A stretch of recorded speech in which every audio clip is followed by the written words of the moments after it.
Msomaji ni mimi Jebron Alexander. Naomba subscribe channel yetu, share na likes. Asante. Jina la kitabu: Hadithi ya Steven Kanumba, kutoka Shinyanga hadi nyota wa filamu. Mwandishi Grok, kwa heshima ya Steven. Tarehe 2026. Sura ya kwanza. Mwanzo mdogo, Shinyanga. Hapo zamani za kale, mwaka 1984, katika mkoa wa Shinyanga, Tanzania, kulizaliwa mtoto mdogo aitwaye Steven Charles Kanumba. Alizaliwa tarehe 8 Januari na wazazi wake walikuwa Charles Kanumba na Flora Mutegea. Alikuwa mtoto wa kiume pekee katika familia na alikuwa na dada watatu wakubwa. Baba yake aliondoka familia mapema sana, hivyo mama yake ndiye aliyemlea peke yake. Steven alikulia katika maisha magumu, lakini alikuwa na ndoto kubwa moyoni mwake. Alisoma shule ya msingi Bugoi, na hata akiwa mdogo alipenda kuigiza mambo ya kanisani. Sura ya pili.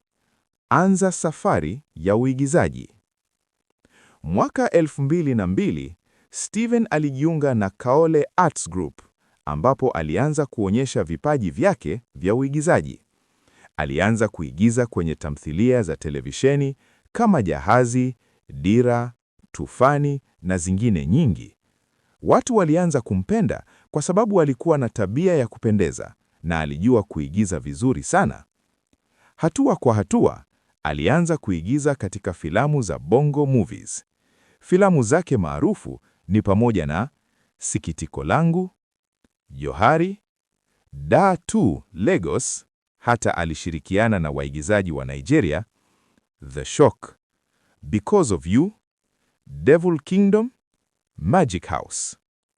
Alikuwa mwigizaji, mwandishi, mkurugenzi na producer. Watu walimuita Loverboy kwa sababu alikuwa akicheza majukumu ya mapenzi vizuri sana. Sura ya tatu. Kuwa nyota mkubwa Tanzania na hata Afrika Mashariki. Steven alikuwa nyota mkubwa sana Tanzania na hata Afrika Mashariki. Alikuwa mmoja wa waigizaji maarufu zaidi wa Bongo Movies. Alishinda tuzo nyingi na filamu zake ziliangaliwa na mamilioni ya watu. Hata alianza kupanga kwenda Hollywood, ndoto yake kubwa. Lakini maisha yake yalikuwa na changamoto. Kulikuwa na habari za migogoro na mapenzi, na wakati mwingine watu walizungumza mabaya juu yake.